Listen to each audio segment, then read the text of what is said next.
But my biggest challenge was to help others produce.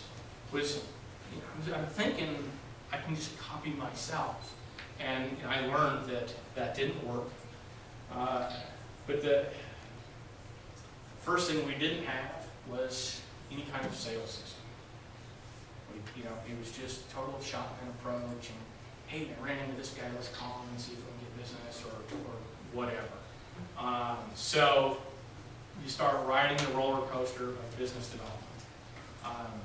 Is there anyone here who has not experienced the roller coaster ride? All right. So, and it's just part of it, but it doesn't have to be sustained, and it doesn't have to be a lifelong thing if you're in business development and sales.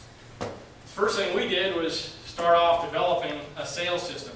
And this is what I designed for most people is not like this. All right? Recruiting people at a senior level is very complicated.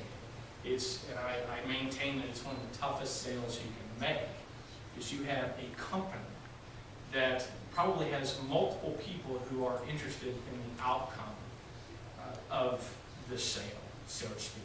And they all have their hot buttons and needs that have to be met. And then you have another human being, which essentially is the product, who has his or her hot buttons and needs that have to be met. And lots of times they have a spouse, or the worst is they have teenage kids, because the teenage kids are the ones that can really screw up a deal because they don't want to move or something like that. So you got all these hot buttons from different areas that have to be satisfied, brought together, and then you got to negotiate the money, and lots of times you have to negotiate the move. So there are a ton of opportunities over the months that it usually takes to put these things together for it to fall apart. So that's why we have a pretty complicated system. But here's was the frustrating part for me. I worked with consultants from Boston, Kansas City, and Virginia, and Chicago, who were expert salespeople and business developers in my industry. And I took the cutting edge knowledge and over a few years spent tens of thousands of dollars to come up with this. And I'm hiring people and I'm training them on this. And my expectation is that I've got you a sales system now. So you should be successful. If you follow it, you should be successful. How many of you think that worked for me? Am I dropping clues here that it didn't exactly work like I wanted? Here was the frustrating part. I had some people follow it to the letter, and they were successful. I had some people follow it to the letter, and they were not successful. And the worst is I had some people who followed it like 70%, 60%, and they were still successful. I was happy because it was making me money, but I was frustrated because of all the money I spent and time, and they're proving me wrong, that this wasn't the answer. It is part of the answer. But this is what led to greater investigation, staying up late, thinking about what's going on, how do I keep building my business, and it was a great mystery to me. And I would guess that for those of you who own businesses, or those of you who are working for people who own businesses, appreciate that there is that mystery out there. Can I get an amen on that? Okay. All right.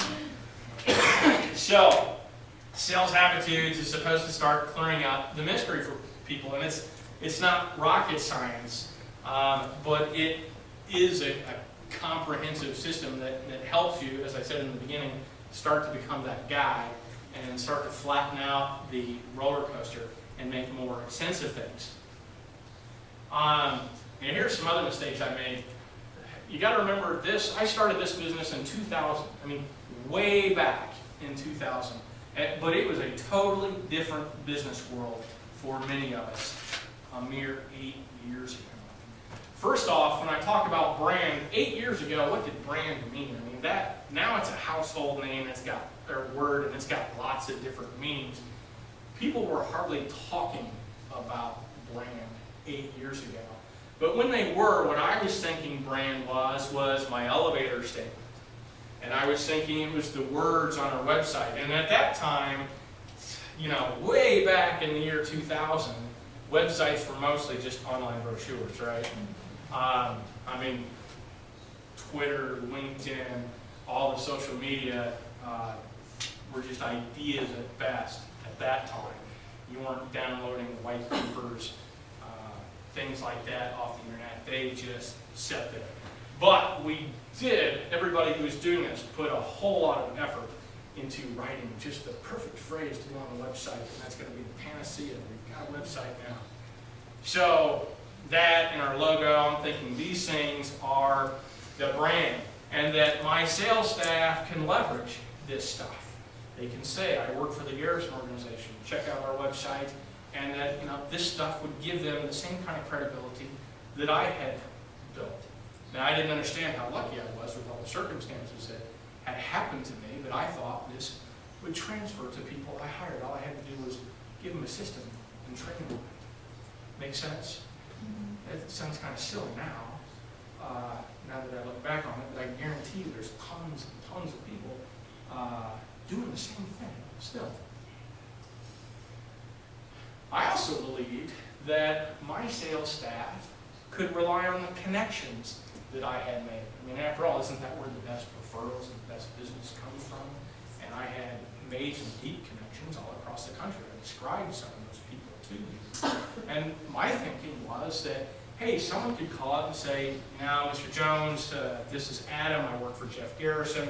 He asked me to call you. We're working on this project, and perhaps you could direct me or give me some advice or give me some referrals. Well, that trust, that relationship, it doesn't transfer because he's got my name on his business card. But that's the way we operate, isn't it? So, again, I wonder, why are these people struggling? Here, call this guy. He'll help you. It doesn't work that way. So I'm still steeped in the mystery. Again, I mentioned those people. I had two people in particular that were really strong recruiters, and they made me a lot of money, and they frustrated the heck out of me at the same time because they weren't following my system. One of them was very close, but one of them was like half compliant, and I would be on her all the time about it. But she's still very successful, and I'm wondering, is it luck? Is it merely her personality? Does she have that sales personality that everybody's looking for when they hire somebody? Or is she just an extraordinary communicator with people? What is it? And perhaps it was those things. In some respects it was, in some respects it was luck. But how do you repeat that? How do you bottle that up and train the next person to have that when you're making good hires? So,